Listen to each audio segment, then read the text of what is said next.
So the next part, when we talk about supply and demand, is to talk about these things called price floors and price ceilings. So let's first get a definition here in our notes. What is this price floor and price ceiling? What are they talking about here, right? So let's talk about a floor first. A price floor is a minimum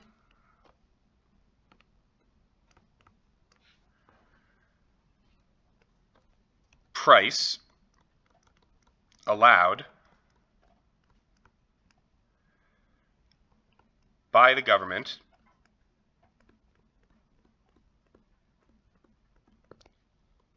for some good or service. So the government comes in and says you can't sell this below this price. So let's talk about an example of a price floor.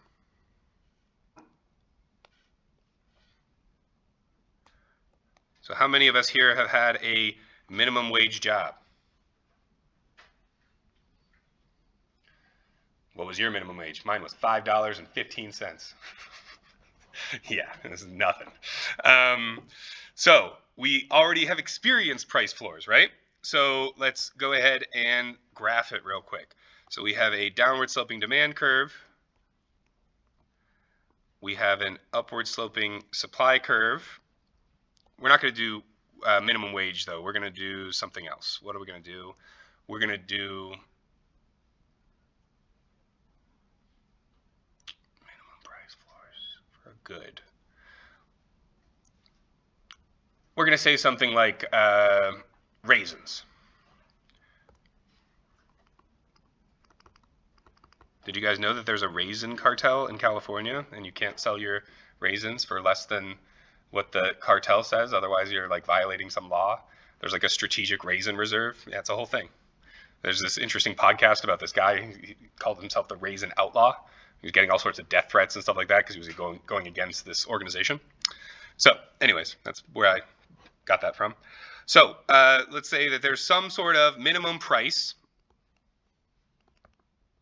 that the government sets below which it is illegal, and I just drew this totally wrong, and I'll tell you guys why in a second. Has to be above the equilibrium, thank you. So we've got a price floor,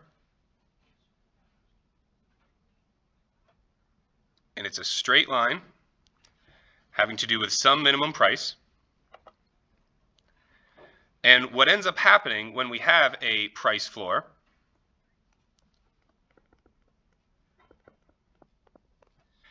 is at this particular price, the amount of goods that are demanded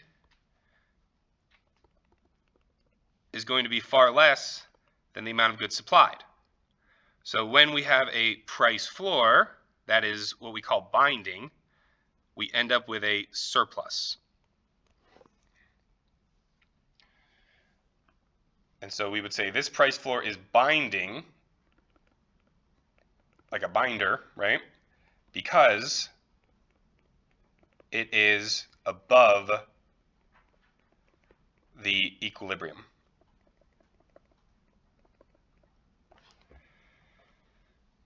So a price floor, it's easy to confuse these two things. So the way that I tend to remember price floors is in a price floor, you can actually, you can draw, it's like a dance floor, right? You can draw some people and like a disco ball or whatever.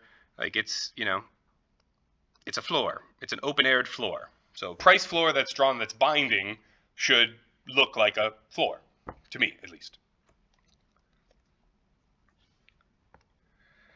What about price ceiling? Any questions on price floor? And we're going to talk about price floors as they relate to labor markets in Chapter 4, which is part of why I didn't do it yet, because we still need to define what labor markets are and supply and demand.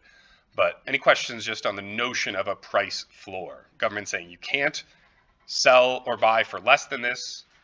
As a result of that, there's going to be way more supplied than there is demanded. The price is not going to be allowed to lower itself enough so that it clears the market. questions? Good. All right, price ceiling.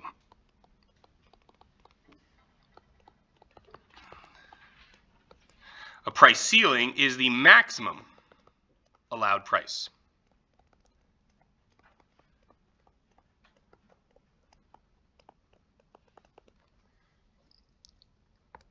And a price ceiling, the typical example given everywhere in economics, is New York City rent-controlled apartments.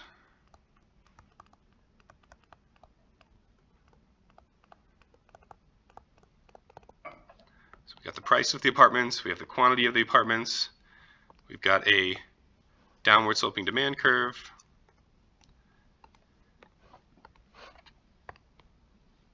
got an upward sloping supply curve,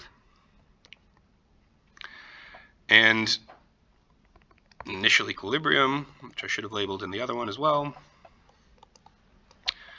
And now when we have a price ceiling, a maximum price allowed by the government, in order for this price ceiling to be binding, this price ceiling has to be below the equilibrium.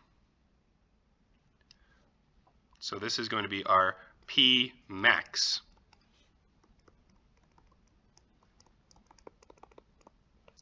And the situation at a price ceiling is that the quantity demanded is now much higher than the quantity supplied. When we have a situation where the quantity demanded is much higher than the quantity supplied, that is a shortage. Situation of excess demand or a shortage. This price ceiling is binding because it is below the equilibrium.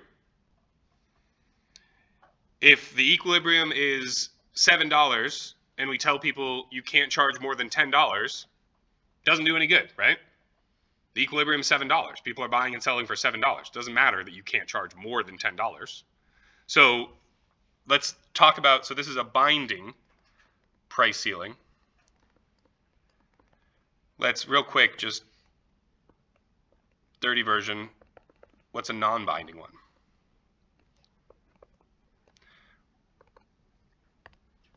A non-binding one would be any kind of price ceiling which again is the maximum amount that is above the equilibrium, right?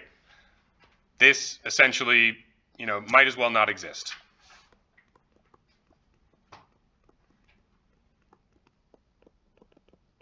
Make sense, everyone?